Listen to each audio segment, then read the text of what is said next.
You are listening to the Urban Sports Scene. I'm Wole, and I'm joined by my co-host Ray Jeezy, and we are part of Empire Media, which is empiremedia.com. You can also check us out at www.urbansportscene.com. What's going on, Ray Jeezy?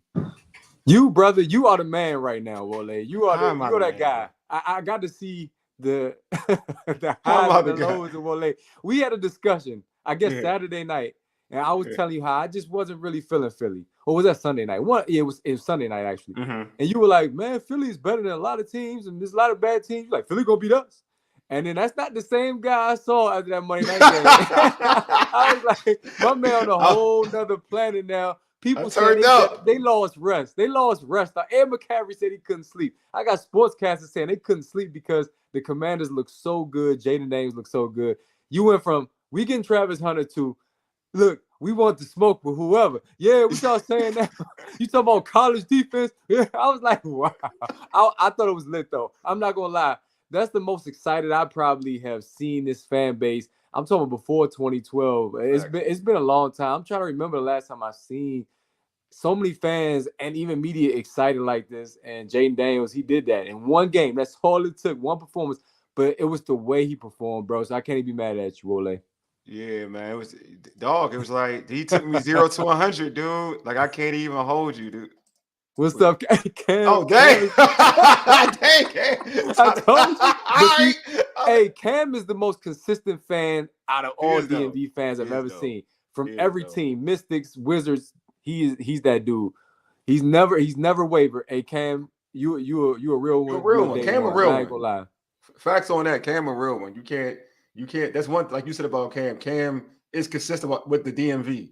Like there's no like the loyalty is real. Like you know what I mean. He For don't sure. waver. So I agree with For that. sure. But back to Always like perfect. Ray's referring to if you know what time it is with us. We also have a Commanders podcast called All Burgundy and Gold Everything. So yeah, we did our post game and yeah, bro, I was feeling it. Like I was calling, and we're gonna talk about it on this show. I feel like this show is more. I want to get Ray's perspective. I feel like I did a lot of talking on the other show, but that show, I was on one, bro. I was on one. I definitely was. I'm not gonna lie to you. What's up, Paul? I got to show Paul some love, too, because Paul's been consistent from day one. We're Paul going to been win 10, consistent. 11 Gotta give him games. love too. So I appreciate Paul. Hey, Dandon, what's good, brother? Yeah, Good luck. Dandon. Y'all not going to get me in trouble tonight, though. Chat always get me in trouble, and then I miss my cues. I'm not doing my job like I'm supposed I know to. I got you, but I'm right now. I'm gonna highlight them for you. What's Yeah, good, I would. Deluxe? Yeah, All y'all that pull up the all burgundy and gold everything. I'm not like full time on that show no more. So the teleworking stuff, y'all come for me. But I'm just in the comments with y'all sometimes because I got a lot going on. After this show, I'm headed to HBCU Plus. So look out for me. But appreciate all you guys, especially those who have been loyal, like my man Cam, like Paul. They don't play no games. We started that Terry discussion too. Well, you already know it. I know we started that one. We started that Terry discussion, and it was a good discussion. Some people actually hit me up like, "You don't like Terry? That's the furthest thing from the truth." My point was, in starting that discussion was, how do you give him the ball like the rest of the playmakers on other teams? That's all I was saying, and then it morphed into something else, and then my man Lake took it to going through all 32 teams. Like, how do we get here? Don't look that good now. It don't look that good now. Good evening, Commanders win 1-0 this week. You made the argument, bro. You made the argument. Huh? You made the argument. You was like, look at the quarterbacks. Yeah, still six straight 1,000 plus yard receiving seasons for Terry. So you made the argument, bro. But I mean, anyway, we got to get this. I feel like people just got people like Dandon said. I mean, but like Cam said, or like Dandon said about. No, Cam said Jaden, but like Dandon said, it's Terry. It is what it is. We'll get into that, but it's Terry. It is what it is. All right, anyway, subscribe to our podcast on Spotify, Apple Podcasts, TuneIn, and iHeartRadio. Just search the Urban Sports Scene. If you're watching this on YouTube for the first time, make sure you hit that red subscribe button, like this video. Don't forget to tweet us at Urban Sports Scene. Hit us up on IG at Urban Sports Scene and like our Urban Sports Scene Facebook page. Also join our Urban Sports Scene Facebook group. Search Urban Sports Scene, sports bloggers, sports podcasters, and sports debates. Also, head over to footballgarbagetime.com. You can check out our weekly NFL picks. I'm actually in last, I think. I haven't checked. I know I'm in the bottom as well. This has been the most fun I've had, though, because I'm picking the teams that I really want to pick. I'm not trying to compete with those guys. It's just all about having fun, and also picking a lot of upsets. And Denver did that for me this past week. However, the Falcons lost. Maybe a pass interference in that game, but it's a lot of missed calls throughout Maybe that any was a pass NFL game. interference.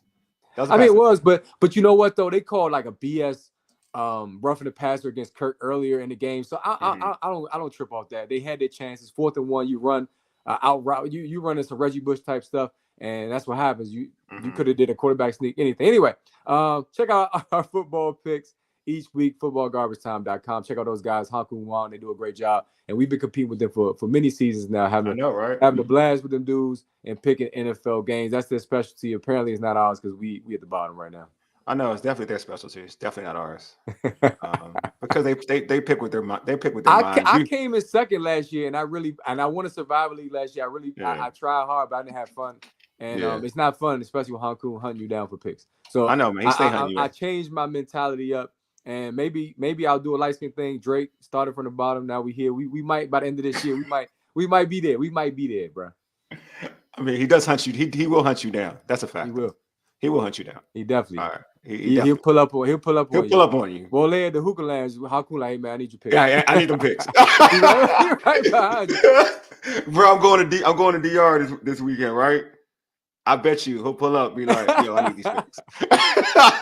Like, man, take that man passport, bro. All right, man. Let's get into our tradition, the pregame. Here's what we have on tab. We'll talk about the Commanders' upset victory over the Bengals on Monday night and their upcoming game against the Arizona Cardinals. And finally, approximately at 9 p.m., former Cleveland Brown, Detroit Lion, and New England Patriot Leigh Bodden will join us as our NFL analyst to talk about the first 3 weeks of the NFL season. All right, let's get into Monday night. The Washington Commanders went on the road to upset the Cincinnati Bengals 38-33. Ray, I gave all my thoughts on all burgundy and gold everything, so I'm not going to go ham at this moment. So, but I want to get your thoughts on what you saw Monday night with the Washington Commanders. I texted you, remember, toward the end of the game. I didn't want to text you during the game. I saw you tweeted a little bit during the game, but when you weren't responding in the group text, I said, Wole is not going to jinx this. He's going to wait. I got that feeling. And you're right. It still was not out of reach. Candy, shout out to Candy Waller, who always joins us on the show. She's basically a partner of ours now. Yeah. She said, this is far from over, y'all. Like a lot of people, I'm an Atlanta fan. You see the helmet in the background. Yeah. I know what it feels like to be up and actually lose, and you think you got to win the bag. So I understood where Wole was, but I was like, this just feels like that 2012 Papa John swagger that Wole came with. And that's what I sent you, because for a team in the Bengals that competes against Lamar Jackson twice a season, they look like they didn't have a clue as to how to keep up with Jane Daniels. Like those 4th downs, I'm like, I know he's going to get it. Yeah. I just knew it. It was almost a guarantee. And the Bengals were scratching their head because they had not seen that. And here we go, Wole. I always like to pose these questions, man. Hit us up in the chat, of course. If you're watching on X, Facebook, well, not Facebook, sorry, X or on YouTube. Yeah. I thought to myself this, and again, great game, but I we got to have discussions like this. I said, if Jaden plays more in preseason, maybe against Tampa, you see some of what we saw on Monday night. Wole, would you agree with that? Maybe it's a chance. I don't know. He is definitely getting. You know what? To your point, he's getting better every week. So maybe you may be right, because every week he's gotten better. He's improved. So probably with more action in preseason, he probably better, a little bit more better off. So what I love is his confidence. And I know we talked about it before. He has fun playing football out there, but he missed Terry early. Yeah. That was one of his 2 incompletions. Yeah. However, the accuracy as the game wore on, because you and I both said RG3 as a rookie was so accurate. And we don't think that Jaden really could match that. But after what I saw Monday night, I'm like, hold up. The accuracy was there. That last touchdown throw to Terry was, right on the money. On the money, bro. And it's a road environment against 2 LSU legends on the other side of the ball. It's not just Joe Burrow he was going against. Of course, he's going to get Jamar Chase, who had a game, by the way. But still, I respect that it didn't rattle him. And then he told the Bengals fans, go home, which I thought was hilarious, because he comes across as such a humble young man, which he is, or appears to be, at least I don't know him. But the fact that he also has that confidence that he can tell fans to go home like that, I think it says a lot. But the talk is about Jane Daniels, and it should be 100%. We know that. I told you before we came on air, he's the talk of the league right now. Every show, every podcast, no matter if you're national or if you're local in the DMV, you're talking about Jane Daniels. But Cliff Kingsbury probably is not getting enough love for the game plan that he came up with and how, like Candy and I said last week, and maybe Wole, you said it, let him loose. And he let that boy loose. Now the league knows. So now this coming week, of course, is going to be interesting to see, okay, you got some film. You see what he can do. Are you going to defend him a little bit differently? That doesn't matter right now. All we can go on is that it's euphoria in the DMV. And I'm trying to remember, Wole, like, was it Gilbert Arenas when Gilbert Arenas actually hit that game win against Chicago and the Wizards went to the second round of playoffs, which is rare around here. John Wall also had a game win against Boston. When can you remember last time there was real euphoria? The Nats and Capitals, yes, they won championships. The Mystics won the championship, but we know the Commanders are number one. They're different. It's different. And people are excited when, like, okay, I think you mentioned it the other day. You said, man, when I watched RG3 destroy the Cowboys on Thanksgiving, that was probably the most excited you've ever been. The most excited I've ever seen you root for an individual was Steph Curry. When he beat Georgetown, you like, this dude is real. Like, you can't even deny it. I'm a Hoya fan. Right. So I'm a Hoya fan. From a personal perspective, I think this is the most excited you've been since that Steph Curry game. And in the DMV, I don't know. Sean Taylor was lit. Yes, that Tampa playoff game was dope, but I just don't remember it being like this since 2012. What do you think? The last time I would say Steph Curry, was that before 2012? Oh, definitely. So I was definitely more lit during 2012. Okay. I ain't gonna lie. Like, I was more lit. Steph Curry, that thing was thorough, but like, he was thorough. But like, I would say that would be that John Wall. Now I would say in terms of recency, John Wall in the city. That shot against the Celtics, that was big time. Because I was in the building. That one was a different vibe. Dan said we're not used to being excited for the Commanders in the month of September. It's usually the opposite feeling of disappointment. This is great. That's a good point. I think that's hilarious because that's why maybe we're overreacting to maybe a little bit. And I say we because I live in the DMV and it was exciting for me to watch. I never root against the Commanders, only slightly when they play against the Falcons. But to be honest with you, it's the Commanders. And you want to see them succeed because of all the experience over the last 3 decades. Now, going back to the fundraisers, PG County schools, DC public schools, when championships were being won, we were having fundraisers, the pizza fundraiser. Everybody like, you know what, we got to have pizzas this season because we got to watch the Redskins in the Super Bowl.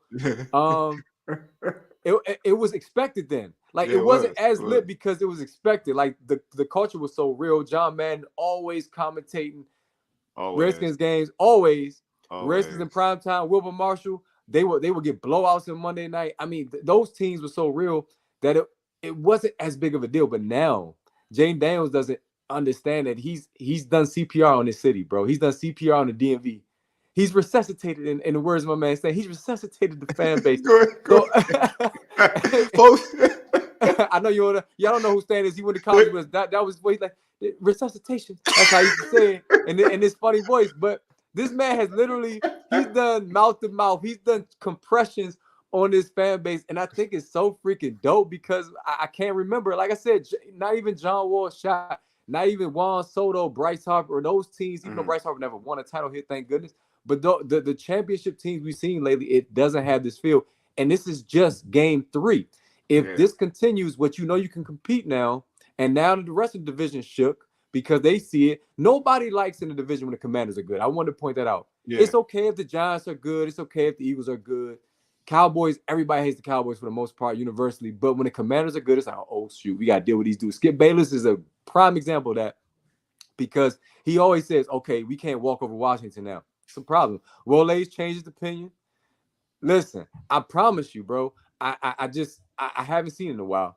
My Adams Boxing Show pulling up was good. I know they pulling up.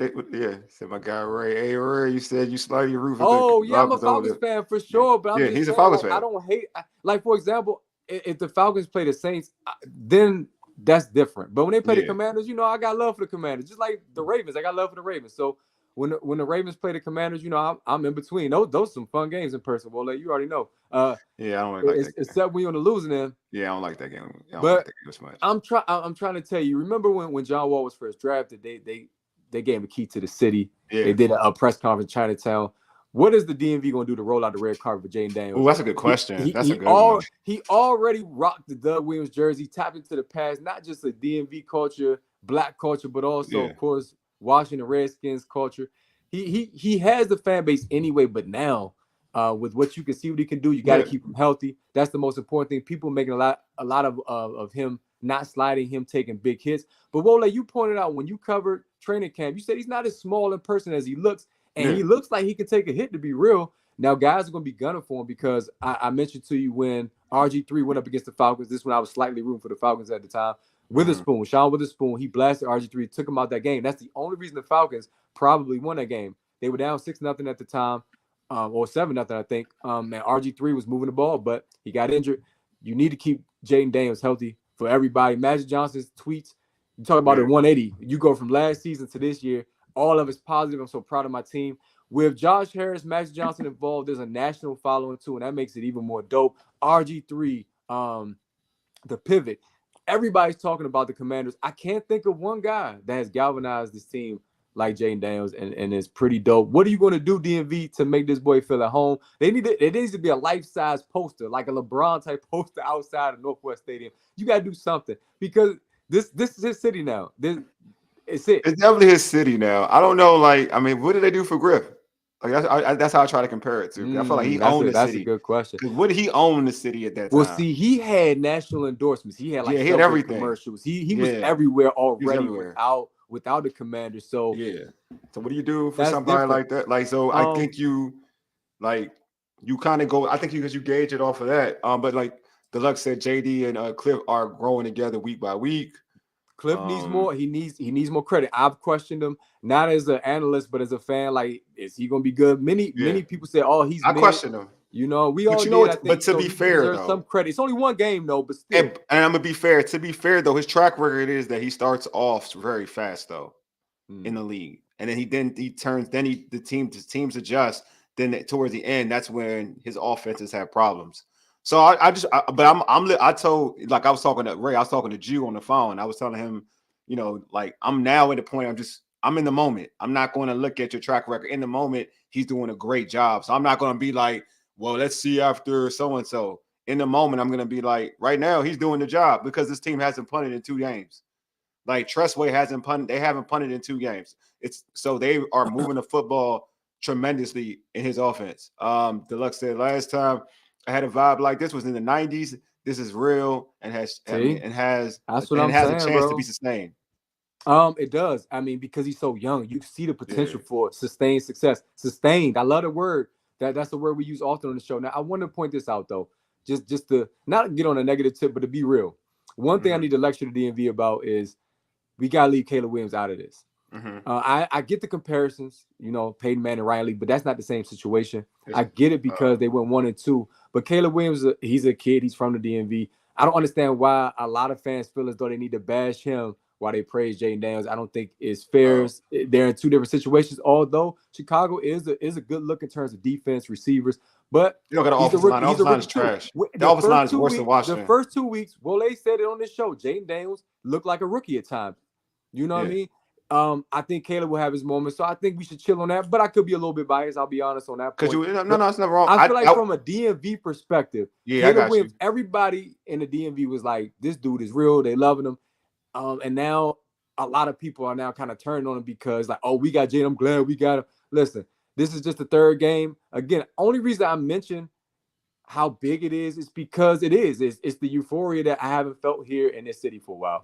Look, here you go, Ray. He just said it. Thank you. Need to trash one to lift one up. That's the thing that bothers me. I hate that thought process. I'm with you, Deluxe. That's what bothers me. Both dudes can't, you can't root for both dudes. Like, that's the thing. Like, people trash the other one to try to uplift the other. Like, that's my issue with the Caleb stuff. You know what I'm saying? It's like people try hard to trash the other one. So you don't need to do that. It was throughout the whole draft, even the whole draft process with all the people. Like, if you like this draft pick, say you like Drake May, right? You trash Drake May, you would trash, say, a Jaden Daniels to uplift Drake May and vice versa. Like, you can like both. Like, you can like all of them. You know what I mean? I'm with that. Like, I like JJ McCarthy. People were trying to trash JJ. You know what I mean? Like, wow, that'd be a terrible pick. Like, and some of y'all have never watched JJ McCarthy play at all. Like, you know what I mean? Like a game of JJ McCarthy. So it's just wild. Like, I hate that thought process where people have to like trash another, just like Deluxe said, to uplift somebody else. I want to say this. Well, in response to Adam's box, I didn't see no comment.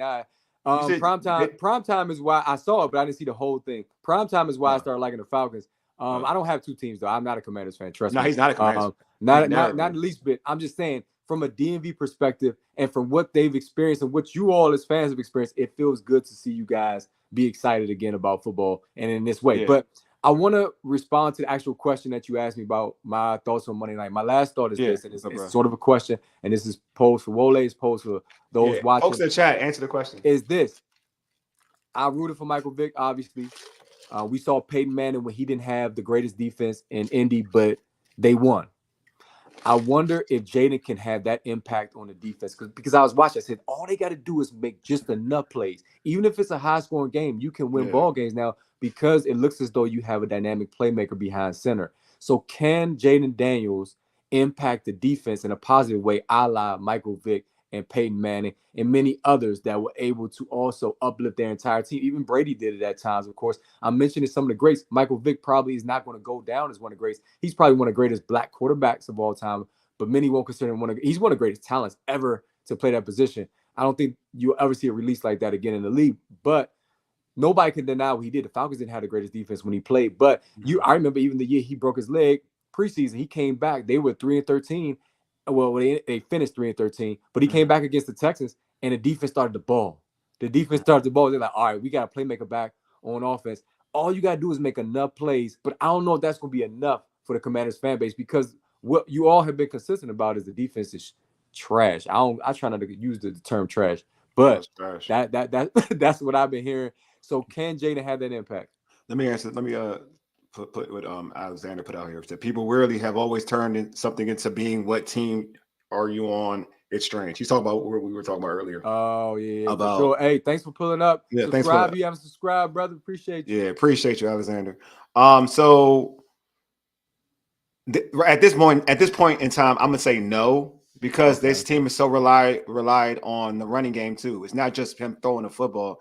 Like I've said this earlier, like the way this team, what makes this team go for real is just having Austin Eckler and Brian Robinson set the tone. So it's not like he can just go out there and throw the ball 40 times right now. Like that's not really his game right now. And it's not a bad thing. That's a good thing. The thing that he can work on play action, he can make those throws, which is a good thing too at the same time. But he still needs that run game. So this defense, in terms as a totality, I wouldn't just say Jaden Daniels. I would say the offense as a whole is right now at a position where it looks like, all their defense has to do is kind of hold the fort. Because the thing about this team that I think is kind of dope is that out of 2 out of 3 phases, they're balling. Like they're balling on special teams and they're balling on offense. The defense has been the big problem. So, and usually what Joe Gibbs would always say, man, if you can do things on 3 phases on the football field, you got a special team, not a good team, but a special team. So the thing that this defense is so porous right now, it's so bad right now that it hinders what they're doing well, because now they got a kicker who's consistent. Austin Eckler as a kickoff returner has been electric.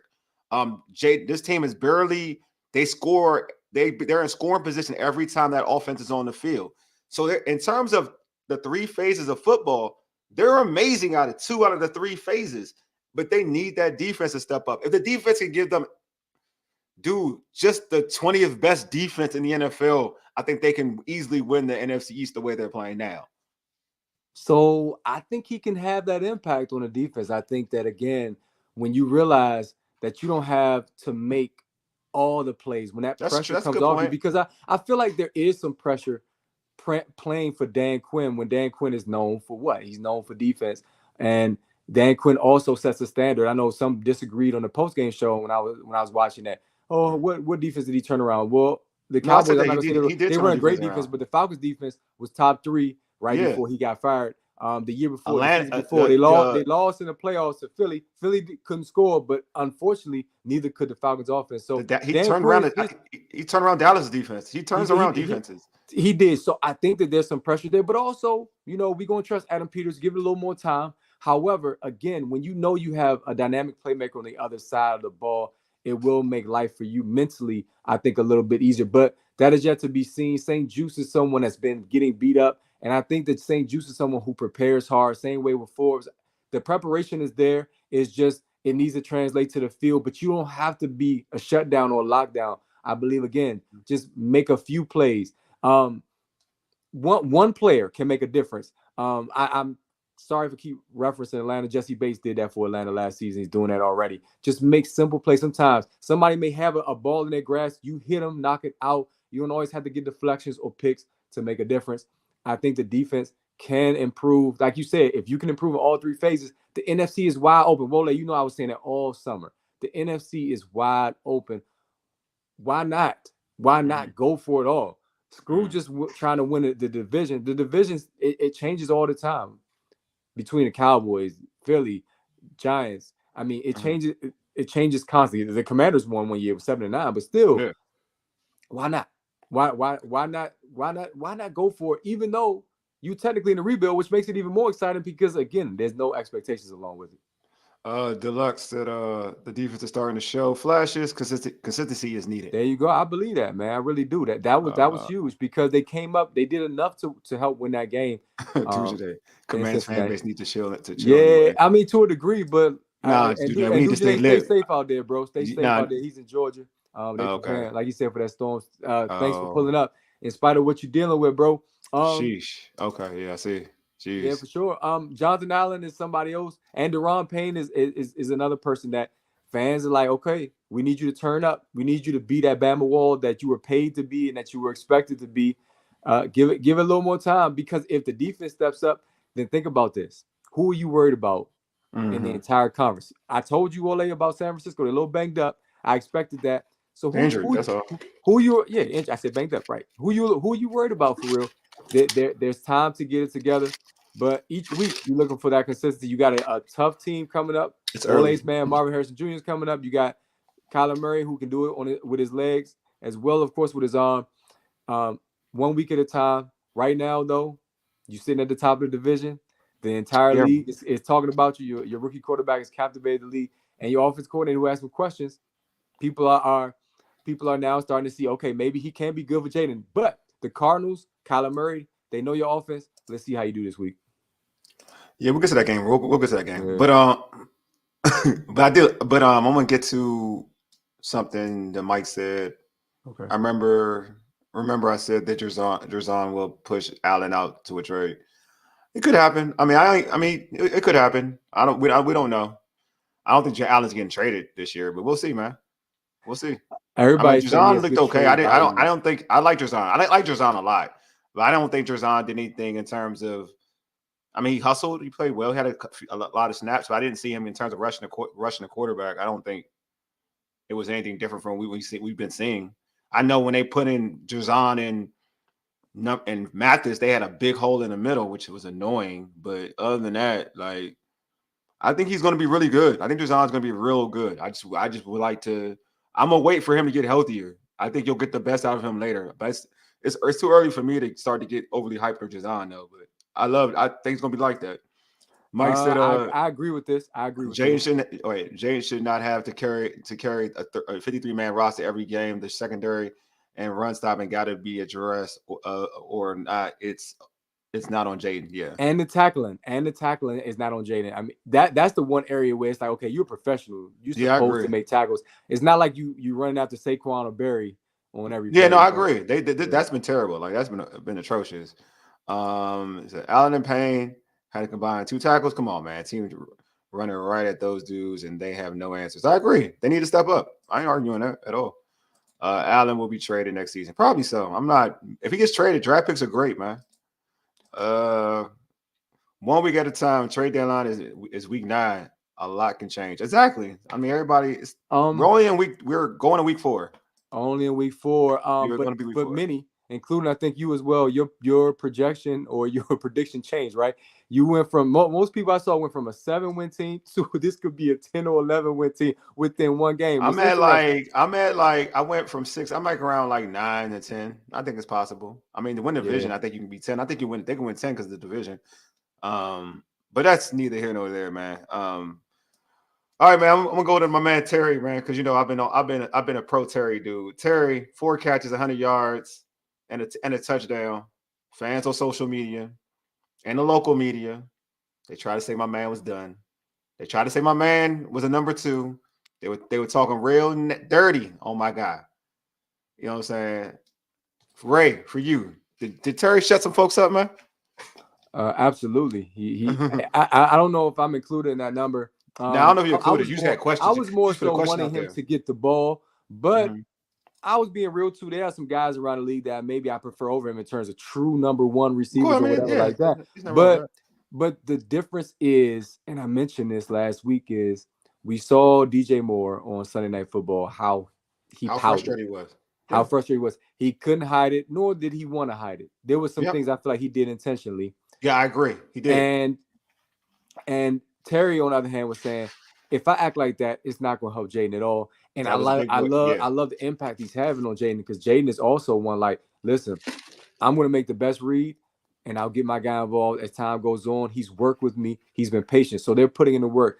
Lake, Candy, many who have come on this show, Donna, who covered the team, said these guys put in, they put in extra work. Was good, Eric.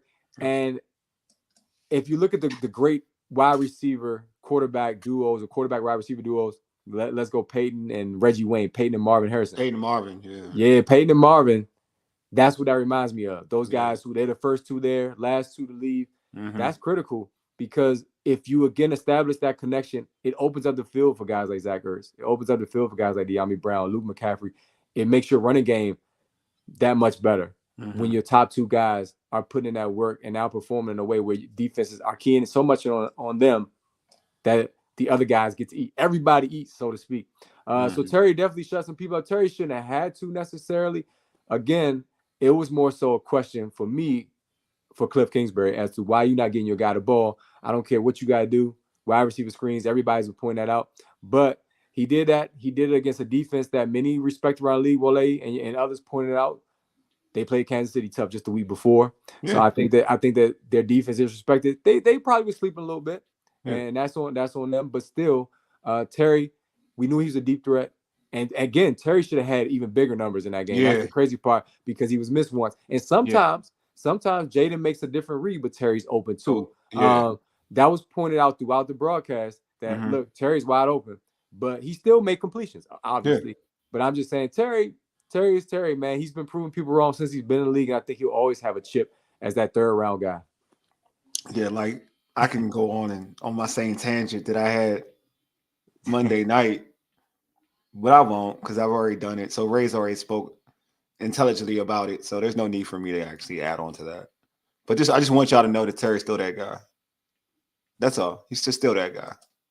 Mike said, Jaden looking like Iverson with the crossover on Jordan he did to that defensive lineman. Yeah, that was a nice move. That was a nice move.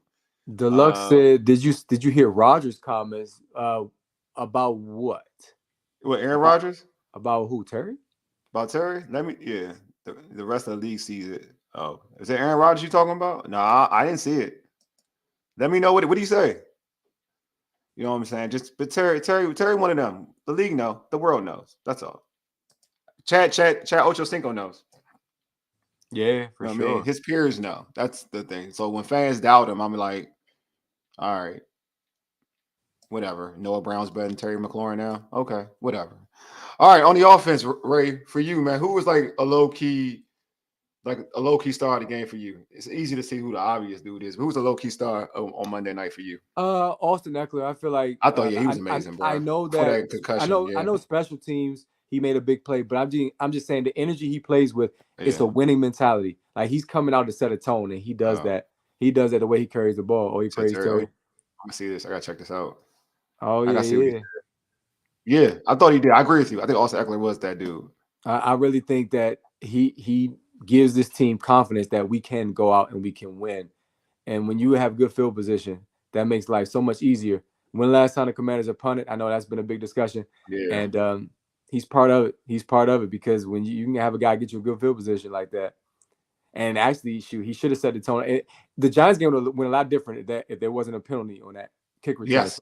Austin Eckler's that guy, man. Yeah, I think he's been one of the best Commander free agent signings in a long time. To be honest with you, since Larry, he like a young Larry Sanders out there, don't he? Yeah, for real. That's a good one. Yeah. That's a good comp. Larry Sanders play here. He balled. Yeah, Mike said He said they gotta get Chin out and play Defoe. Yeah, I agree. Chin was like not good. Well, see that's where Mike, appreciate you. That's where a lot of fans are questioning too. Is if Defoe can't get on the field, what's really wrong? Because his defense doesn't seem like it's good at all. Yeah, and he can't crack the field. So something's off there. Some of the coaches will have to answer. Maybe we can talk to some of our folks to get some answers out of the coaches.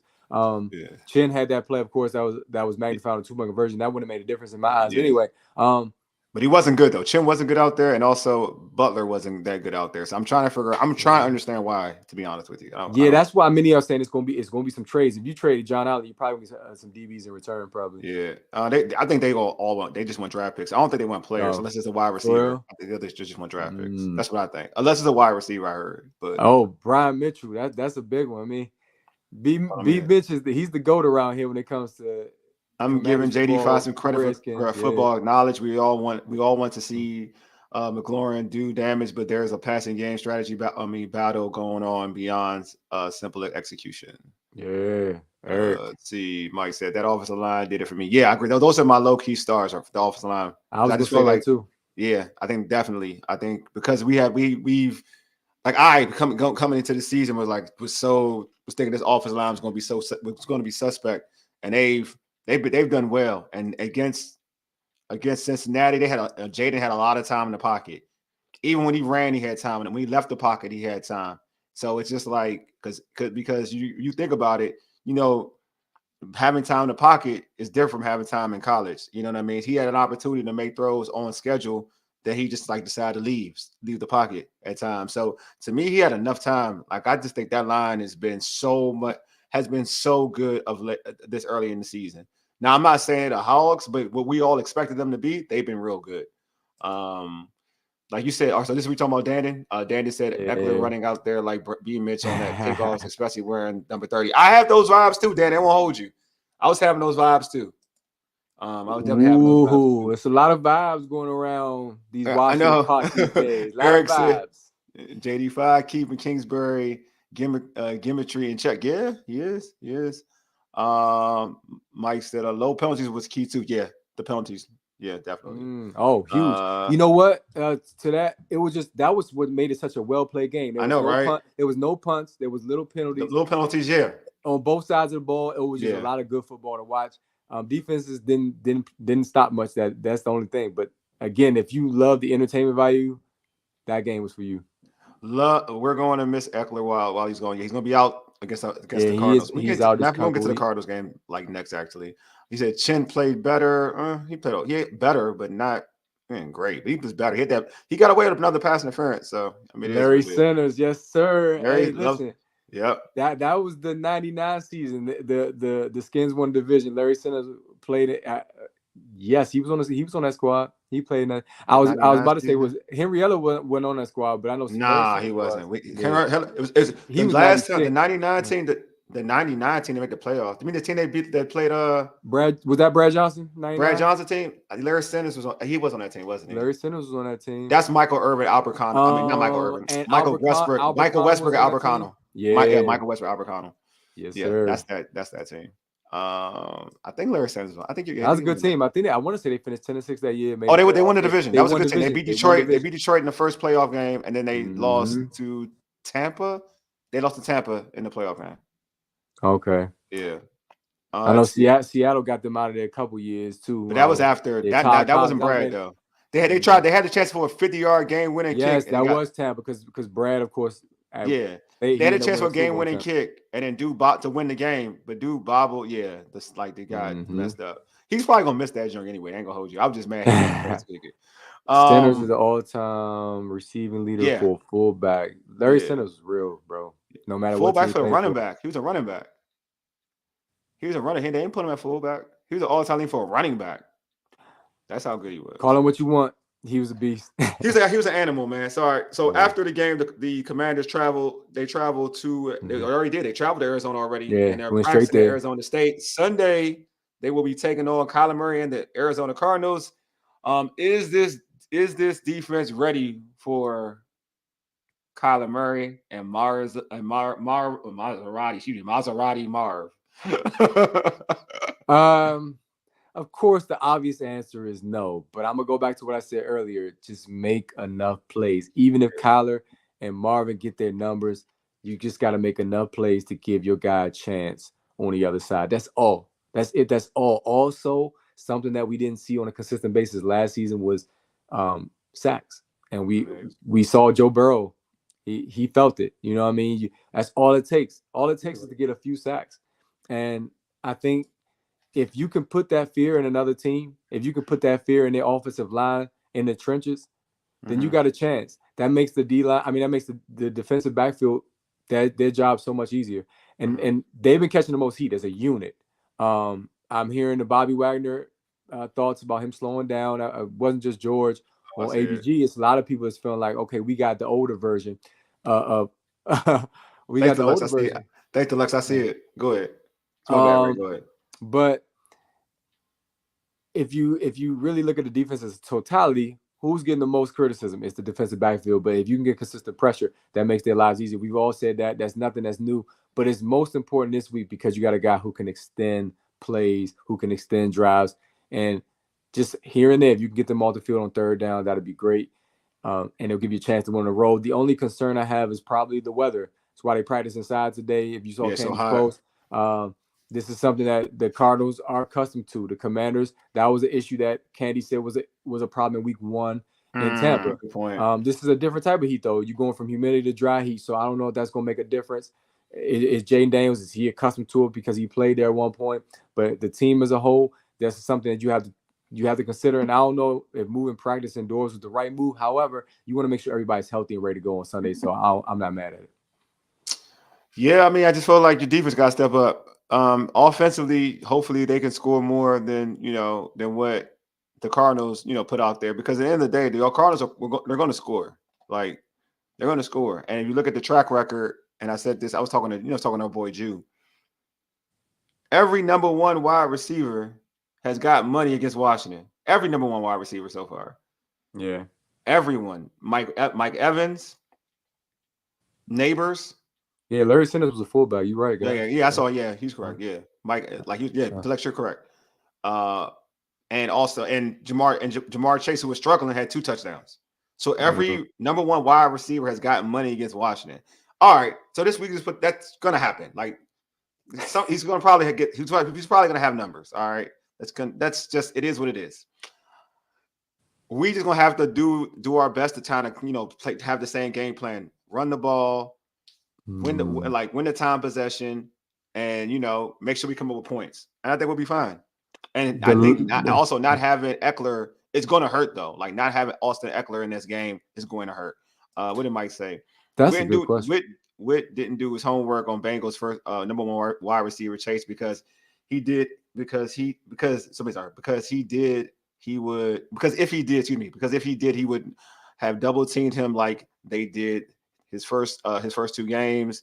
That had him frustrated. Witt got to do better with that number 1. With the number 1, excuse me. Yeah, I mean, that's what I said before. To take him out, like I said this before, like in terms of the Monday night game, I would have double chased and let T. Higgins beat me. T. Higgins is just coming out of injury. I'm not letting Jamar Chase beat me.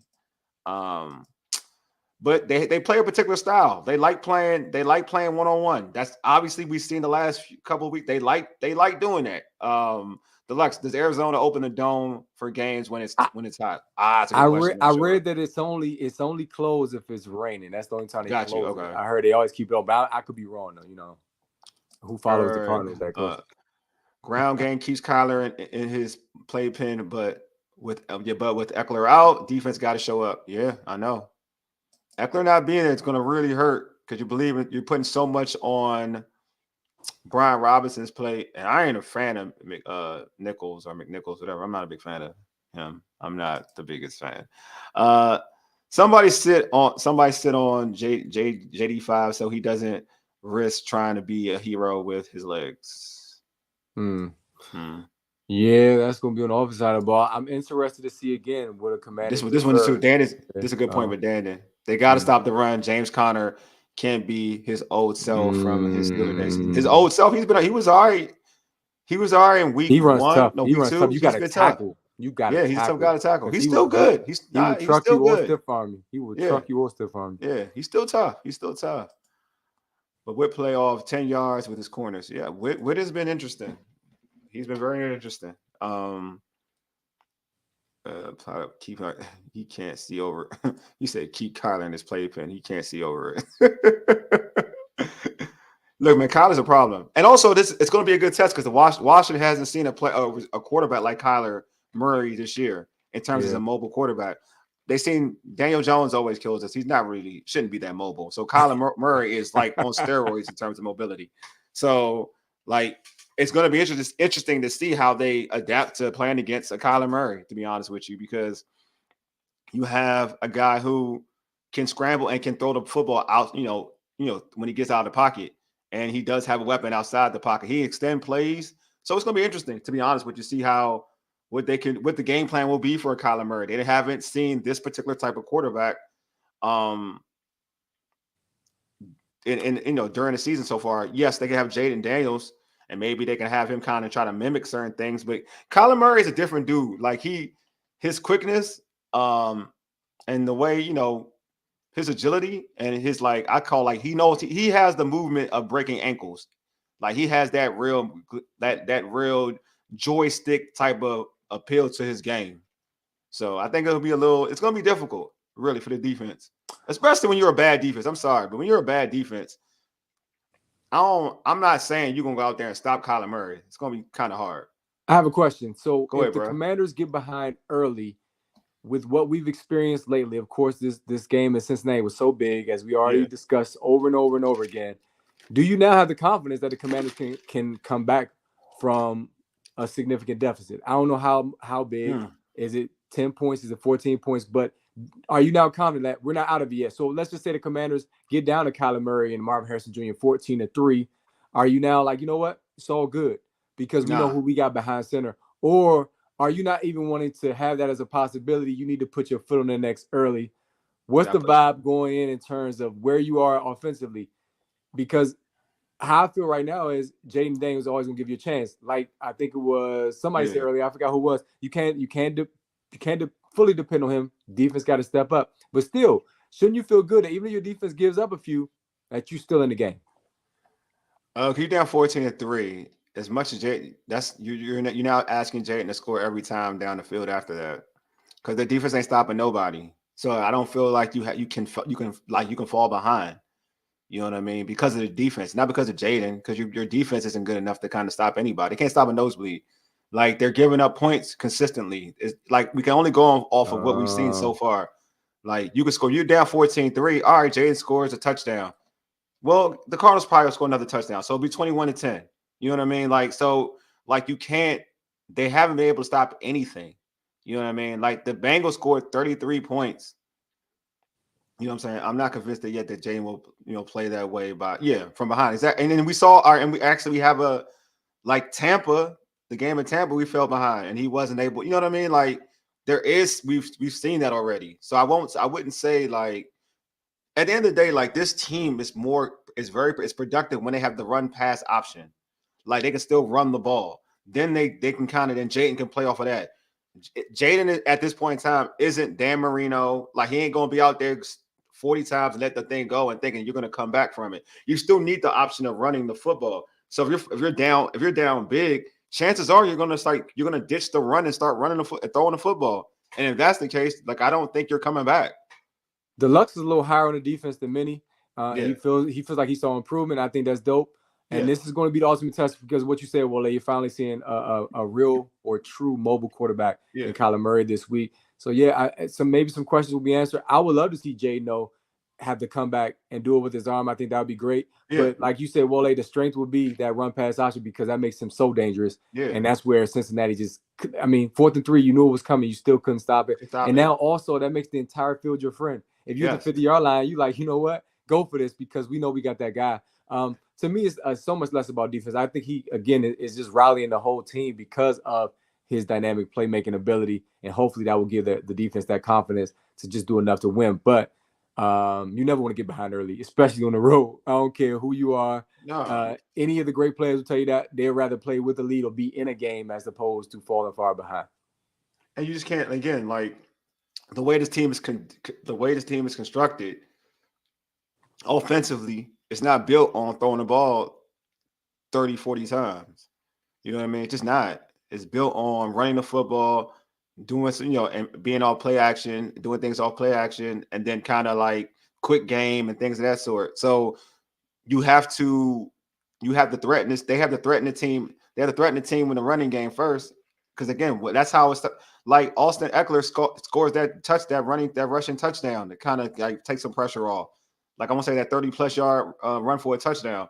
Things like that work for them. Like, once they do that and then they have the running game is going, then it's good. But once you fall behind, the run game isn't like part of it. Now you got to see Jaden throw the ball against, and stay in the pocket and throw it. You know what I mean? And teams are playing coverage. That's totally different. That's a different situation. So I'm like, for me personally, I'm like, this team doesn't need to fall behind. They don't. I don't think they're at that point where they to fall behind us. And I'm comfortable to say, oh, this team's gonna come back. They got it. Nah, because again, you're relying on Jaden to do it. And I think this offense to do it when the team is now pinning their ears, and then you're relying on the defense to get stops. So even when they do score, now you're relying on the defense to get stops. I know Deluxe, you think they're getting better, and I hope they are getting better, but I just don't think this defense is there at the moment now. You know what I'm saying? When they start showing it, like in a game, then I'm gonna rock with you, Deluxe. I ain't gonna lie to you, but what I've been seeing right now is I ain't trusting that defense right now to like say that if they fall behind, they can make a comeback. Like he was saying, if we continue playing like we did Monday night, keep the penalties down, and everyone does their part, why can't we go 5-1 over the next? I'm not mad at that. 6 weeks. I look at the schedule like this. To me, the toughest game in this stretch right now is probably this Cardinals game, and I'm not. The Browns game is winnable to me. Don't do that, Wole. Don't do that. That's what the Bengals no, I'm telling winnable. They looked at the schedule and said Commanders. Okay. No, I said winnable. I said it. Look. I didn't say they're going to win. I'm giving you probability. Like I think the Browns game is winnable. I think the Cardinals game is tough. It's probably the toughest. Yeah, early there. Tyler is a tough challenge this week. I agree. I think the Cardinals game, this is the toughest. I think the Browns game is winnable. I believe they have the Ravens. That one's gonna be tough. The Ravens one's gonna be tough. There's another. I gotta look at the schedule. I can pull up the schedule later. But they have a couple games that are like not. Actually, let me check that schedule now. He said, "One week at a time for me." Yeah, listen. Paul said 4-1 going to be more. Could be. Here's the thing. Like I said, it's great to have confidence. See, that's what I'm talking about, Paul. Wole clarified for me, so I don't want to go there. They got the Panthers. All right, after B-more, they have the Panthers. And that's Daryl Green night. You gotta win that night. You have to win on Daryl Green. They got the Panthers. So after B-more, I'm right. They got this game, the Browns, B-more, Carolina, Panthers, then the Bears. So in that stretch, I think B-more is a tough. I think B-more is going to be super tough. I think the Cardinals game is tough, and the other games are winnable. And the other games are just winnable. I'm not going to say we're going to beat anybody, but they're winnable. I'm just wondering, based on what you said, even with the word winnable. Did Monday night change that, or did you look at the Monday night changed it. Oh, okay. I was making sure. It totally changed it. It changed everything. Monday night changed everything. That's why this is like I said. Monday night. Look, I'm consistent. Monday night changed everything for me. Monday night changed my entire life. It changed my way of thinking. Brother, I'm telling you, man. If now, Paul, if things play out the way you're saying. Look at Paul. We could be anybody. Anything's possible. My man Paul looking like Kevin Garnett in the chat. Yeah, but I'm telling you this, bro. If it goes that way, okay, especially if you be B-more, because people say it ain't a robbery, but it is some underlying stuff there. I don't care how you. I like B-more. I like going to B-more. So that's gonna be fun. Any given Sunday, I love it.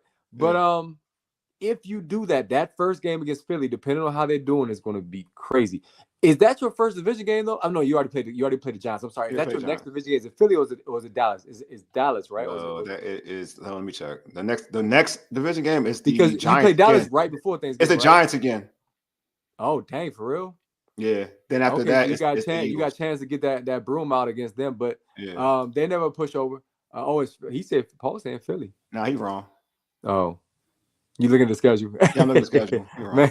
man, smiling. Well, I like it though. 1 week at a time. Deluxe, you're right. Got to get this The win. Eagles are like Arizona the first, Eagles are the and then November 14th. The Giants are then you can the start to November look, 3rd. and you want to come out healthy on the O line. You want to get Eckler back, Mhm. but you definitely, if you can win next week, and you can win the following week, you go into that Carolina week. Like I said, that's Darryl Green week with all that momentum. That stadium, can you imagine if you turn Northwest Stadium into what Real RK dust? was, bro?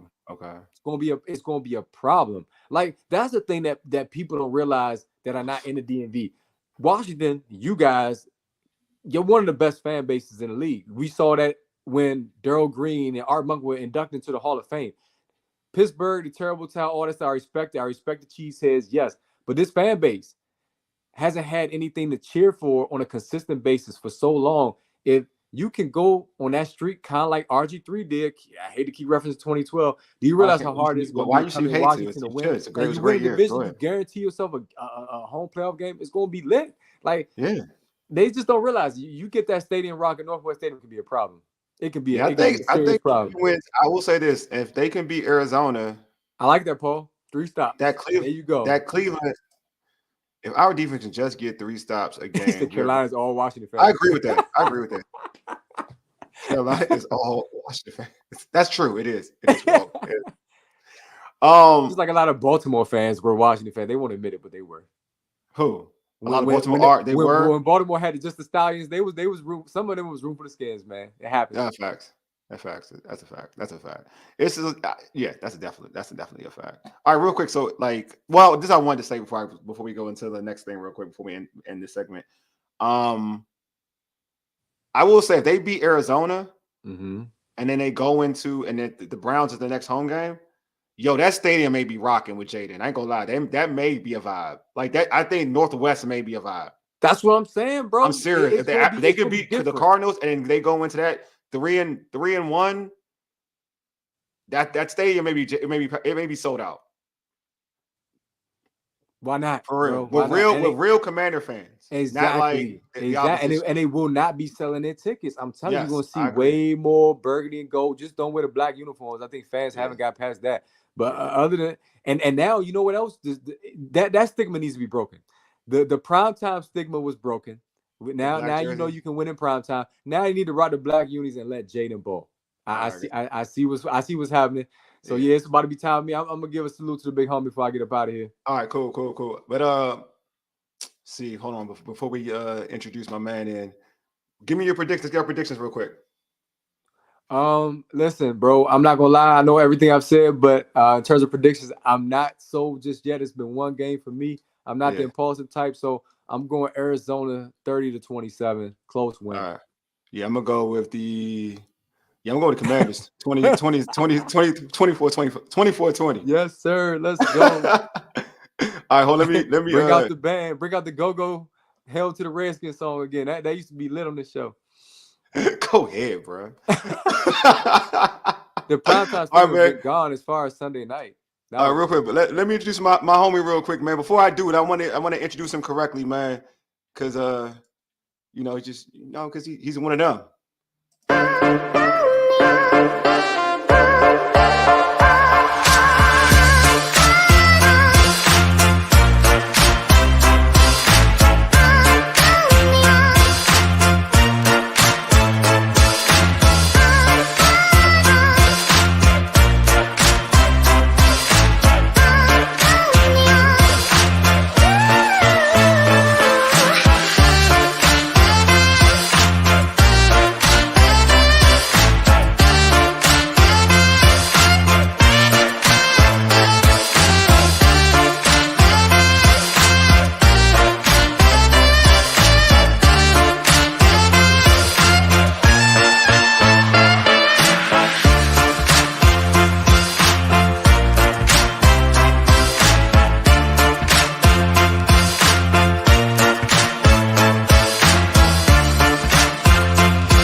right, if y'all don't know what time it is right now, we have former NFL cornerback #1 for the Cleveland Browns, Lions, and New England Patriots, Leigh Bodden on the pod.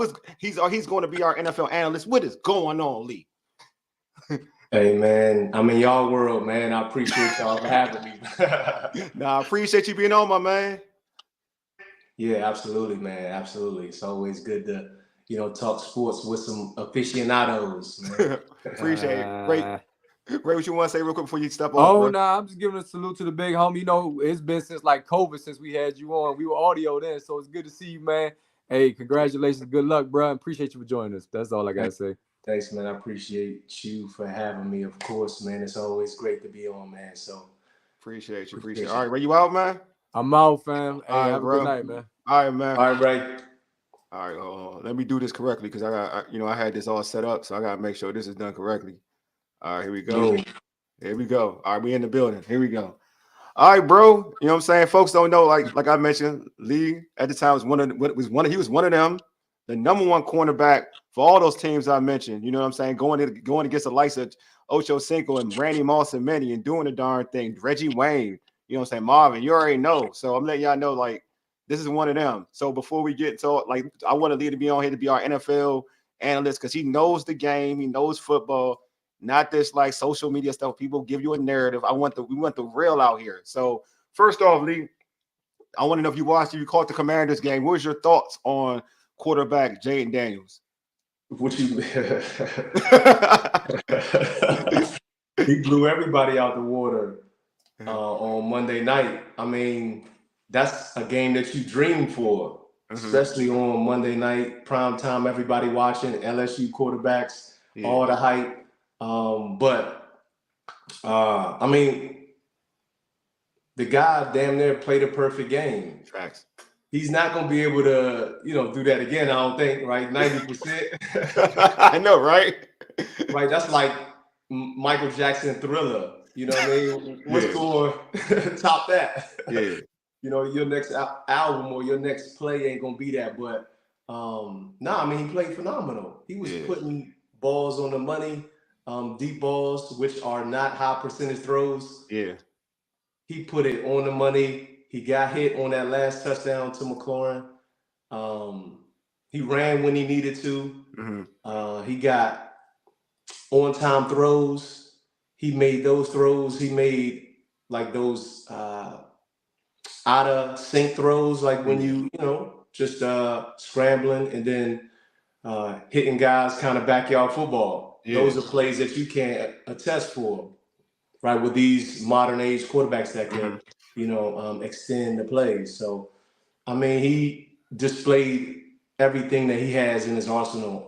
And it's just great to see that Washington has a QB. Finally, bro. Finally. Hey, first off, folks, if you all have questions for Leigh, put them in the comments and we'll display them on the stream so Leigh can answer them. So, Leigh, actually is a question for you, bro. My man Paul said, question: why don't cornerbacks turn their heads around anymore? Oh no, I mean, each and every era you're gonna find that, because it was times where I didn't, because you got to be in phase or out of phase. If you know you in phase, that's when you usually look back, right? Meaning, right, you close enough to the DB that, right, if I look back, I can make a play. But if you feel like you gonna look back and you're gonna lose a step, right, you ain't gonna look back, because you just gotta now play through the guy's eyes and hands. And you saw Chase against Washington, he had late hands. Yes. When he put the ball up, so that's hard for the DB. But the thing is, you got to read their eyes. Anybody, things are coming. You at the movie theater, somebody like, oh, you know they looking. So you got to read their eyes like that. Yeah. But it's easier said than done, because those high pressure situations, it's like, what do I do? But it just all depends on the play a lot of the times. And again, I don't care if that defensive back eyes was back on that throw. It's nothing he could have done. That was a perfect throw, right? That's a perfect throw. I don't care what coverage you got, because a lot of times quarterbacks are just going to throw guys or throw it to where nobody can get it but his guy. Yeah. And I don't care what the defensive back do. He could play great coverage. It's just nothing he could do about it. So it just depends on what phase they're in. But a lot of times when you see quarterbacks get thrown on, that's the time where he made the mistake. Yeah. And the quarterback capitalized. Yeah, that's what I'm saying. Like, yeah, to your point, you think Jamar Chase, it is what it is. Like, that's one of them. And it's tough for any cornerback, you know what I'm saying? So there's like, so watching that Commanders game, they gave up 33 points. Like, why is their defense so bad? I mean, then you could say they ain't as bad as Cincinnati. That's true. I will say, you know what? You're right. You're right. You're right. Right? Cincinnati gave up 38. So why is their defense so bad? So they ain't the worst. Yeah. You know, and that's the way you got to look at it sometimes, especially in the win, especially on the defensive end. We all know that we can get better, but everybody's smiling after a win because we gave up less points and we did our job essentially, you know, to get the win.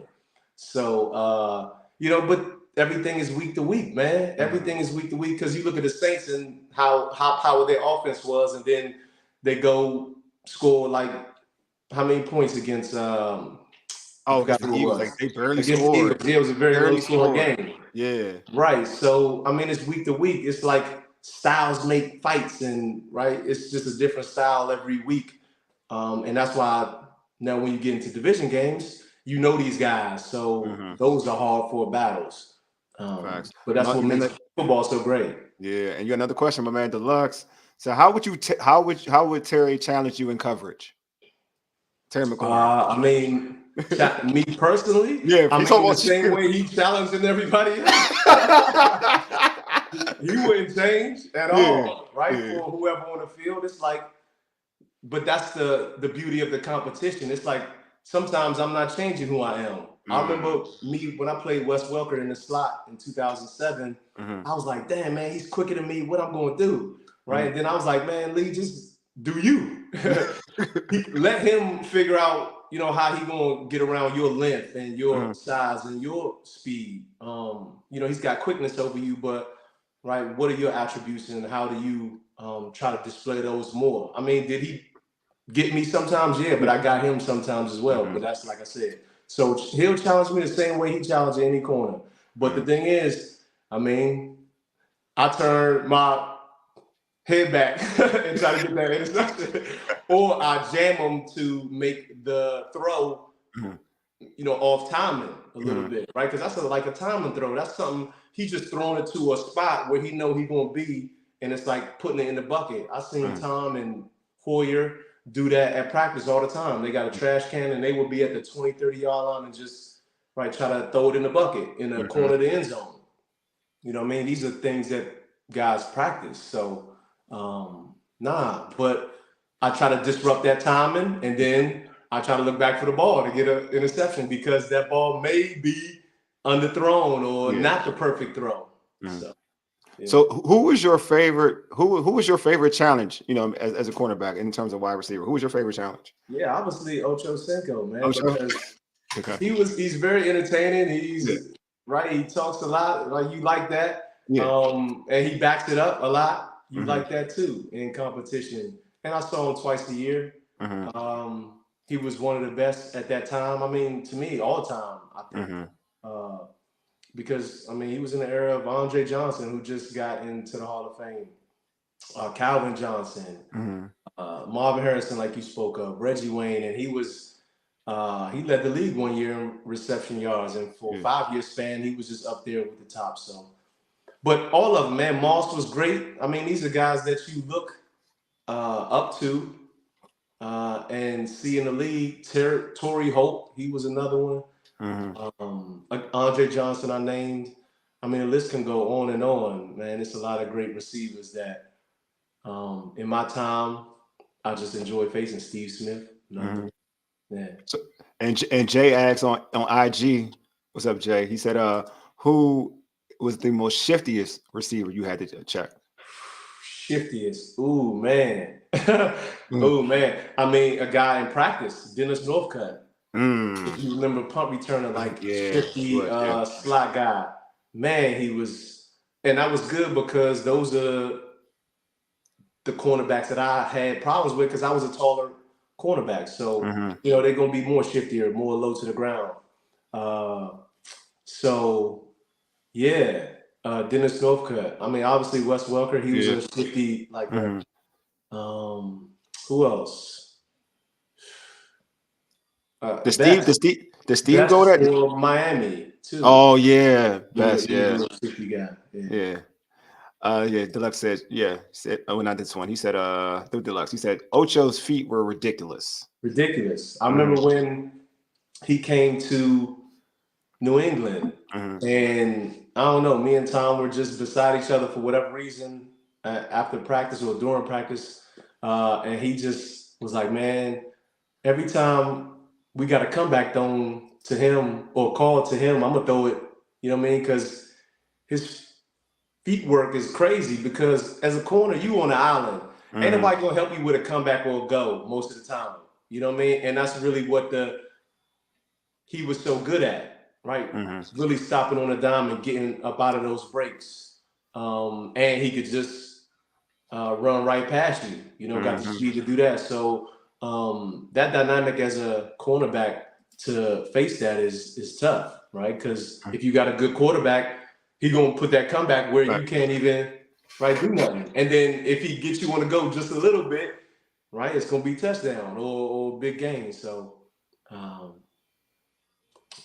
yeah. So what about? All right, so let's get into the actual some stuff in the NFL. So Andy Dalton replaced first pick overall quarterback Bryce Young and threw over 300 yards, 3 touchdowns. First off, did you agree with the benching of Bryce Young, and what does that mean? What can that do to his NFL career? Yeah, well, I don't agree with it. I mean, but I don't make the decisions. So, but I mean, think about it. He was a rookie last year. Yeah. Right. Different coach, correct? Yeah.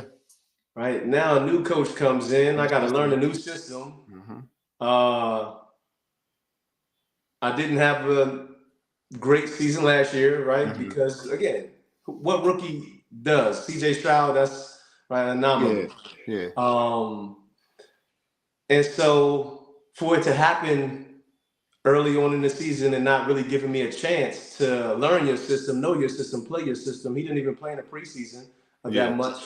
What do you expect from me? You know, when Andy Dalton, he knows the system, he's been around it. He could come in and be comfortable to be able to run the offense. And it looks like, oh man, he was the problem. The kid was the problem. And like you said, what can that do to his confidence, career? Did you ask? Yeah. What can it do? No. What can it do with his confidence and his career? Because there's a stigma now. Like that's my fear.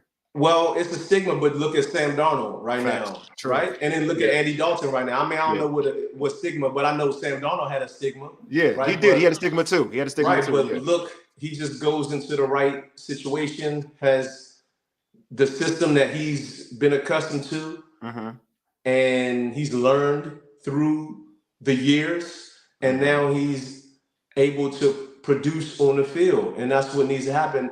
But I think for Bryce Young, I mean, seeing who he is from what he's shown as far as his faith and his character, right? He's going to be in the right mind frame. But now it's like, how do you prepare now? Right? Because now you got to be a student of the game. I remember one quarterback was like, "That's not my job to coach him up," right? Because he got a job to do, and you gotta understand that quarterback, the starting guy, because it's like I gotta prepare to win some games. But so now Bryce Young is in a situation where he could just sit back and just learn the game, don't have the pressure of winning a game in a system that he don't even really know. Facts. So he can sit back and learn and ask these questions and just be somebody just sitting there sponging everything in. And then he'll get his opportunity as long as he stay positive. And that's what it seems like, who he is as a person. But then, who's helping him prepare? Because again, that room really ain't. That room is not preparing him to play or preparing him for not much. You know what I'm saying? So who's helping him outside that game? And so now I know he's going to play card offense, meaning he's going to go up against the first team defense. He's playing offense, scout offense. Excuse me. So he's just got to make that his game. Prepare as if right? He's playing that game in practice, playing a game. You know what I mean? And just stay focused and stay learning, and his opportunity will come. Because like we talked about Sam Darnold, and then look at Andy Geno Dalton. Smith. His opportunity came again. Yeah. So it happens. Yeah, Geno Smith is an example too. To your point, exactly. Right? It can happen. Yeah, it can. Because he didn't get a fair chance, in my opinion. I mean, look at it. What job?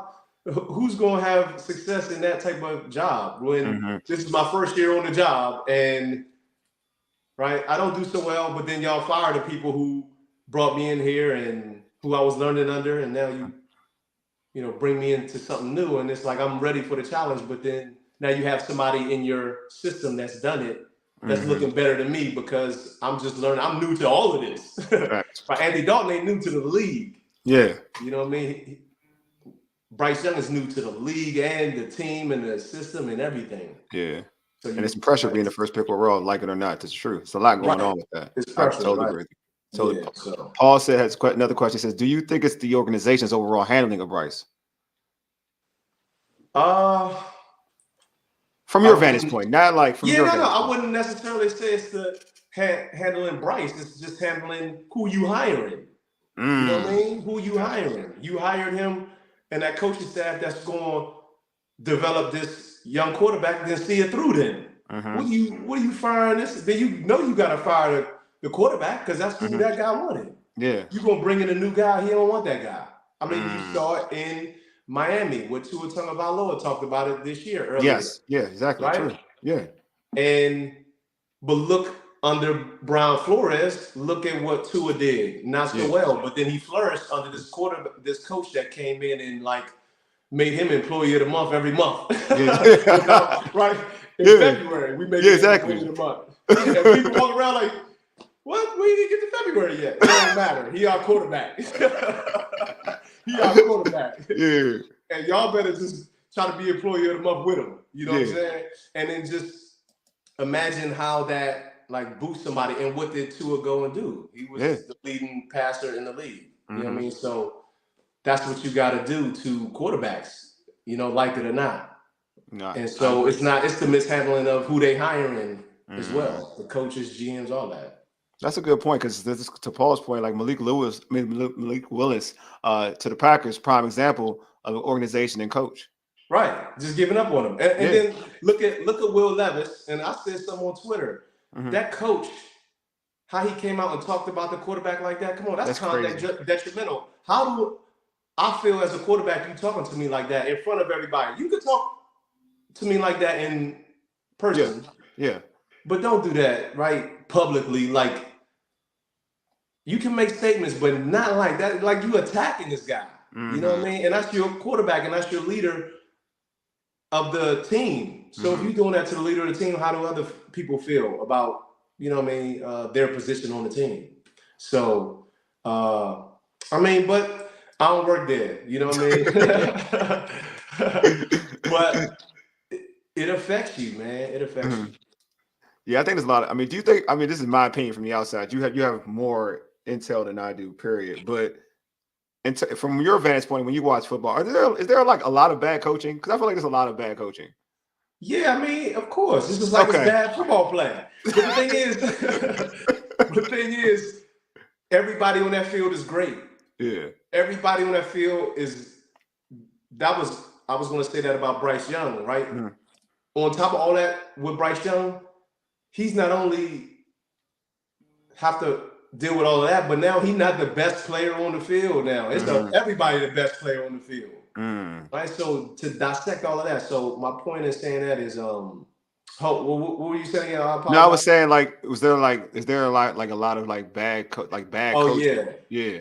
No, yeah, absolutely. So it's bad coaching, bad football play, bad GM, bad ownership. I mean, it's all revolving and it's all who does it less, does the least mistakes, man. That's who's usually gonna win because we human, we make mistakes. But like you said, Tennessee, I mean, they ain't really get it right. You know what I'm saying? Since Steve McNair, maybe. Basically, of their own, You're right. Like in terms of like a guy a homegrown dude, they had Tannehill, but like that's not a homegrown dude. You know what I mean? Like Malik Willis was dude they drafted. You know what I'm saying? Now you're talking about Willis. I mean Will Levis, who I kind of like, but I feel like to your point, he's young and you talking bad about him. He's still trying to grow as a quarterback. So to your point, you're like, yeah, they haven't gotten it right.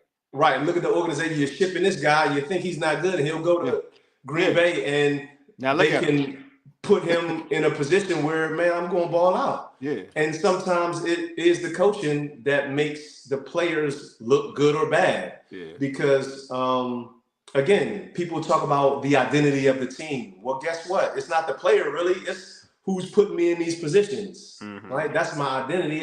If you want to be a cover 2 team, you're going to put us in cover 2. I don't put me in cover 2. I got to play it. You know what I'm saying? Yeah. So if that's our identity, and that's what we're going to do. But but sometimes, right, situational. You put me in bad positions, and these teams know it sometimes, right? They scout and they see what you call and when you call it, and you being predictable, and you just got to put guys in a good spot, because essentially the game is in the offense and defensive coordinators' hands and special teams coordinators' hands. It's in their hands, and then the players have to execute. No, I totally agree. So Leigh, like you played for the Browns, we mentioned that earlier, and you had a lot of success in Cleveland. I've been a fan of Cleveland Browns quarterback Deshaun Watson. I liked him in Clemson. I liked him with the Texans. He was just one of the dudes I supported. So his play to me hasn't been the best of late. But for you, just watching him, is it more? Do you think it's mental, physical, or is it coaching? Yeah, I'm glad you said it's all three. Okay. Just like all 3 phases of the game. Okay. It's all 3 because it matters, like mentally. Now think about it. Think about Deshaun Watson right now, and then what he went through in Houston. Of course.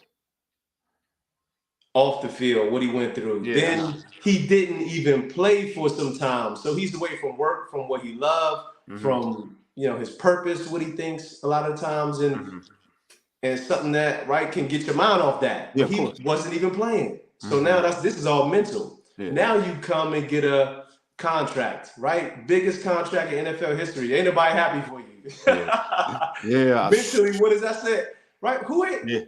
Right? Yeah, you all effed up. You all effed up. Like you right. So now that's mental. Now physical. He got hurt a couple of times. His shoulder, I remember one time. Some other things he got hurt. Right? That weighs on your mental now with the physical. And now you're not playing again. Now you expected to do a lot.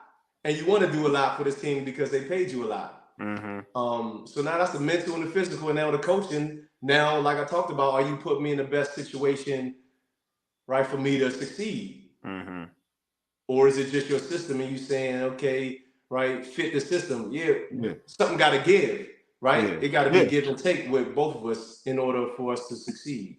So it's all 3. It's just like all 3 phases of the game, right? When you get a W, that's what you hear all the time from the players and coaches, man. All 3 phases played great. Cincinnati, right? They missed a field goal against Washington. Yeah. Right? And true. Then, and then the 2-point conversion. Right? Yeah, so it changes. So they lost by 5. That could be 5 right there. You could be tied. Good point. It's a lot of things. And then, I don't even need to bring up that play, but no, that's a good point though. It's a real good point. Like how it changes, how that and small things can change things up. You know what I mean? Immediately, right? Yeah. And those plays. There was another play where Ertz fumbled. Yes. If you remember, on the 30-yard line. Yeah, exactly. Yeah. On Washington's own 30. If Cincinnati recovers that, they were down 5. If they recover that, the momentum all goes to Cincinnati. I totally agree. Flattens Washington, your psyche, right? And now it's like, how do we get out of that? You know what I mean? And so these plays sometimes don't show up at the end of the game like a Saquon Barkley play, where it's just like glaring, like, oh, you should have caught that, and that's what caused the game to go awry. Right? But my point is, it's usually all 3 phases to win. It takes that. So now, in this Deshaun Watson case, it's all 3. All 3. Mental, physical, and coaching, man. It all plays a role. I hope he gets it situated, man, because I still think he's a talent. Actually, this is gonna be a funny question. This from my boy Antoine. He told me. Before you get there, go ahead. Man, last game it was a 4th down conversion. He put it right on the money. He dropped. I saw the pass and he dropped it. Right on the money. What you want him to do? Yeah. Right. Because when Kansas City wide receivers drop some passes. It's on them. Right, it's on them, right? Yeah, and that's true. It's magnified, right? True. But Deshaun Watson's, those type of plays ain't magnified to where it's like he's making these plays. True. But sometimes he ain't getting the help that he needs. This is true. I agree with that. I do agree with that.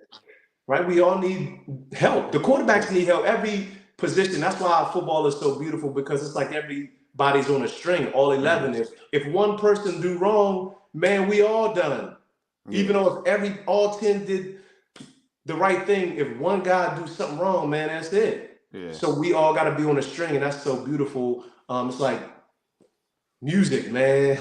Like that's what the sport of football kind of is, man. It's all those things wrapped in one, but it's like poetry, like Pac. We gonna get into Pac, but I'm gonna do that.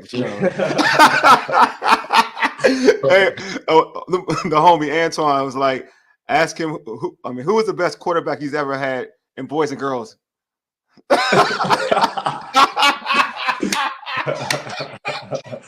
Avery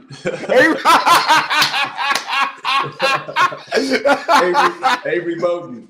Antoine's my guy, man. Oh, hilarious. I ain't get many passes from him, man. We ain't passed the rock too much. And we had a good running back, CJ, so I just played my role. Avery.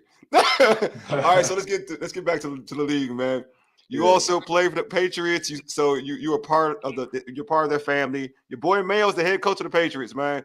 He decided to start Jacoby Brissett over first round pick Drake May. Do you think it's May time? Nah. Last time I checked, what is it? September? Yeah. Yeah. May will come. May will come. May will come. May will come. And Mayo know that, right? Yeah. And so Mayo's a smart guy. Think about how Tom Brady got the job. He was a backup. Yeah. True. Right? And the universe kind of said when it was time for Tom to come in, and Tom stepped in and was ready because he did all the work, right, behind the scenes, and just was a student of the game and just learning. Can just learn. And then when you think about it, Tom was a kind of a backup in Michigan. So he kind of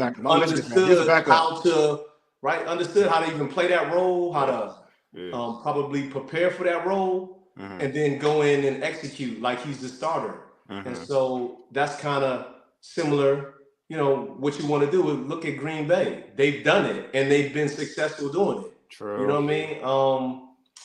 Patrick Mahomes did it. Yeah. Right? And so you look at these successful teams. It's not to say that all of them are successful doing that, but with young quarterbacks, you have to be delicate. Yeah. Or you gonna be rough with them, and let them tough it out. Give them 2-3 years to just get beat up. And then rise, through that. And so it's just pick your poison, man.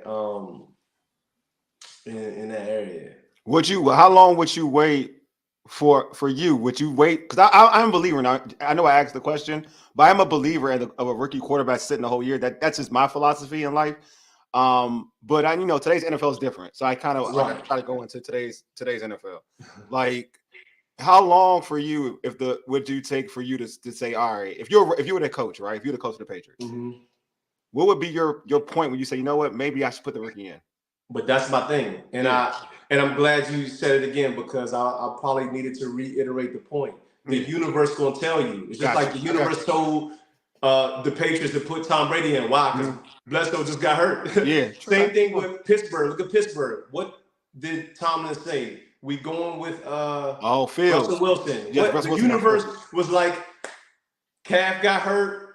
Hey, play this guy, and look what happened. Yeah. Right. Fields was ready. Yeah. He is playing well, and Tomlin is saying the same thing, man. When we get to that, we'll get to it. Same thing with I'm sure Mayo. When it happens, it's gonna come. May will come. Like I said, it's September now.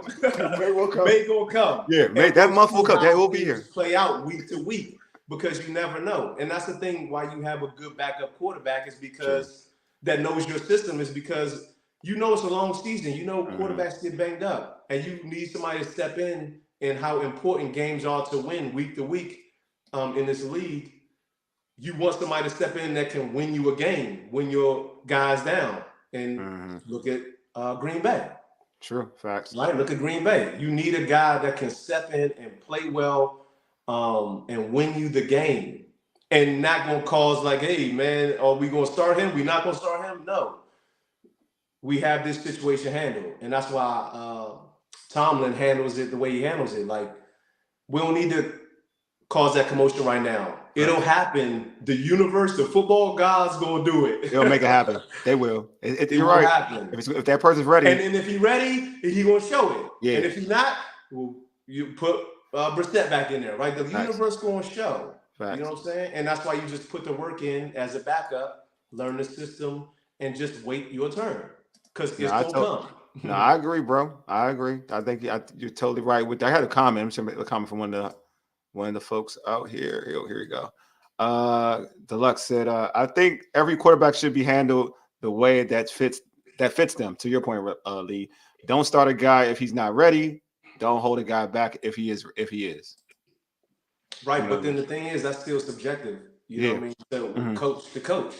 Yeah. Right? And then he has his other coaches that ask, hey man, you think he ready? Right? I mean, these decisions aren't just so how is that decision made? Like how does that go? Like, you've been in the rooms. Like, how does it go? Like, how is it like the coach that like leads the way? So, I want this guy to start, or is it? Well, I haven't been in those rooms. No rooms. I mean, you have people like you haven't been in those rooms, but you hear the vibe though. Like, like they maybe a coach that says the offensive coach may say, "No, he ain't ready," but the head coach is like, "Nah, I want him on." Then that's when you talk about it. That's when you watch the film. That's when you debate, right? And say, man, here's why he is ready. And then that's when you go to practice field. Okay, let him see that look again. Let's see what he does in that look. See if he learned from that mistake, right? And then that's when right? And that's why in practice you have to show these guys that you are prepared, right? Because they put you in situations where you probably messed up at. If you mess up again in practice, he ain't ready, right? But then you got to keep trying them, testing them. You know what I mean?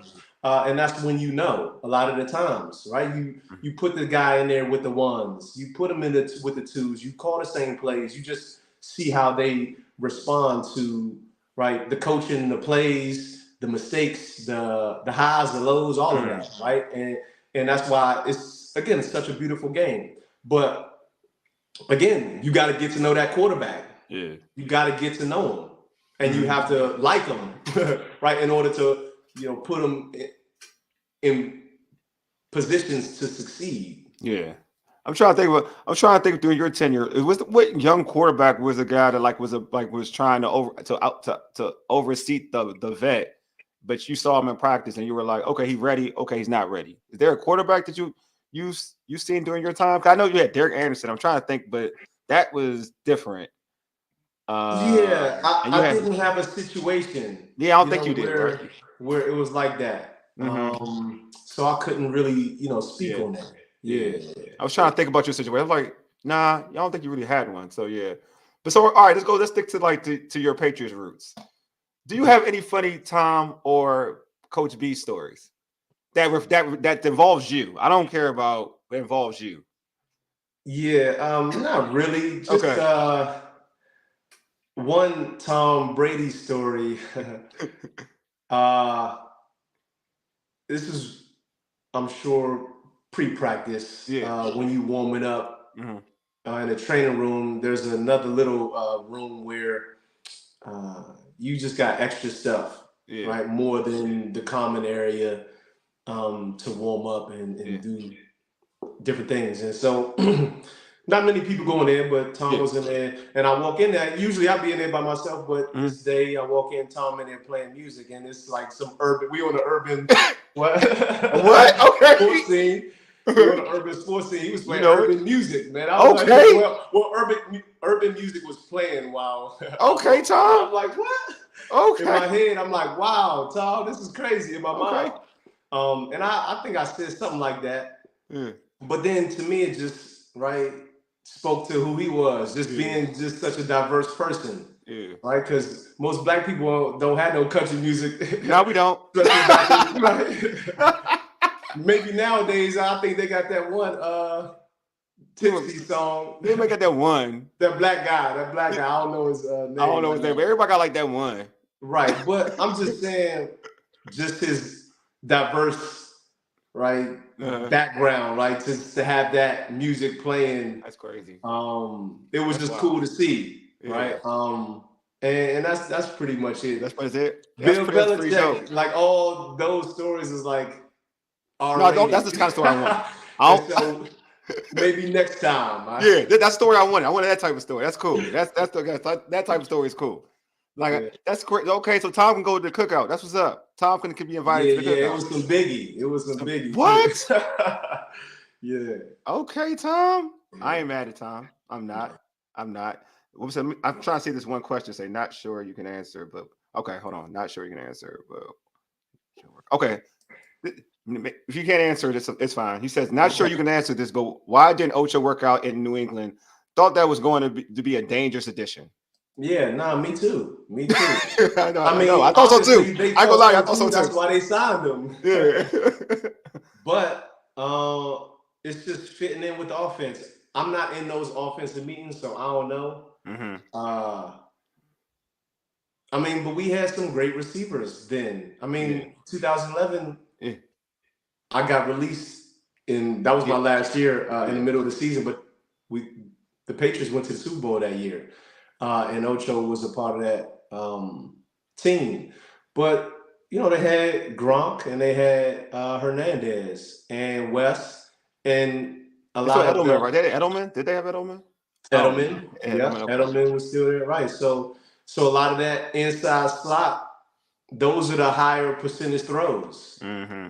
And so the outside throws, they're there at times, but the higher percentage throws, especially to receivers like you just named, phenomenal in their time, and they're right. And getting the ball from Tom, shoot, can't really stop that. You really couldn't at the time. So, all right, so watching modern football, watching the football nowadays, who's your favorite corner? Man, that's a good question, but I would say every last one of them. What? and here's why. I want to hear why. Here's why. Because I played that position, and I know every game you have a game where I'm the top guy. But you don't get that recognition, right? Like the Pat Surtains, which rightfully so, those guys deserve it because they do it at such a high level and on prime time and in prime time playoffs. But that's because they're on a team that is on television, right? And sometimes you don't see those corners that play very well and don't have a big name. So that's why I would say every corner. But again, I like the Pat Surtains, the Jalen Ramseys, the Zaire Alexanders. There's so many good corners, but they on the field because they good corners, right or left. Yes. You know what I mean? And in the slot. So to be able to do that, you playing against this great receiver and then this great quarterback, right? As a corner. So that is tough. So I'm a fan of all of them, every last one of them, because they don't get their flowers. Even the guys that are ranked maybe last in the league. You know what I mean? They still go out and do a job and do it very well. That's why they still in the league. No, I totally agree. This question is about Hey, Paul, I told Emmanuel Forrest got to play next week. Lee's going to do a breakdown on Emmanuel Forrest when he comes back. So letting you know. Emmanuel Forrest. We talked about Emmanuel Forrest. We're going to do a breakdown. He's hurt though, ain't he? Yeah, he hurt. Yeah. So we're going to do a breakdown when he gets back. Because we're going to talk. That was going to be a topic, but he ain't play. So I'm letting you know. We're going to talk about Emmanuel Forrest later. Hey, Lee, man, thanks for being on, bro. I appreciate you, homie. This was dope, man. Yeah, man, I appreciate you, man. Thanks for having me on. No problem. Behind the scenes, a little bit Commanders and just NFL overall. Yeah, and also I'm pulling the curtains a little bit. Me and Lee talk behind the scenes. I love your freaking backdrop. I ain't gonna lie to you, bro. I want to say that. I love your backdrop. Hey, man, it's the mama mentality. I love it, bro. Laid back mama mentality. I love it. I love it, homie. I love it. All right, dude, man. Thanks again. We're gonna have you back. We're gonna talk about Emmanuel Forrest and much more, bro. All right, man. Appreciate you. Appreciate you, man. Awesome, man. Awesome. Again, that is Leigh Bodden. You know what I'm saying? He was a starting cornerback in the NFL. Great cornerback in the NFL. Also, man, he's gonna be our NFL analyst. So yeah, make sure y'all tune in consistently, man, for that, man. Because He was one of them. He's one of them ones. Let me take this banner thing off because it's like annoying the hell out of me. There you go. All right. Let me go back to just being normal me. Get that for y'all. Take this off. Stop playing with me, bro. Here we go. We good. But boom, gooch. Let me single me out. All right, boom. And put my bet. I'm here. I'm here now. We're here. But yeah, this has been a dope show, folks, man. Great having you on, man. Great questions. Let me see if I missed any comments. Oh, man. Thank you for your time. Oh, yeah. Deluxe, I'll make sure I convey that to Lee, man. Appreciate you, man. These were great questions. I want to say, Deluxe, Paul, y'all had great questions for Lee, man. Appreciate y'all questions, man. They were amazing. We're gonna have him back on. We're gonna do some. We're gonna have him break down Emmanuel Forbes. So yeah, I definitely want to get his thoughts on Emmanuel Forbes itself. But yeah, again, appreciate all you all and everybody in chat. Y'all made this thing fire, bro. I appreciate the folks on IG as well. Y'all were amazing.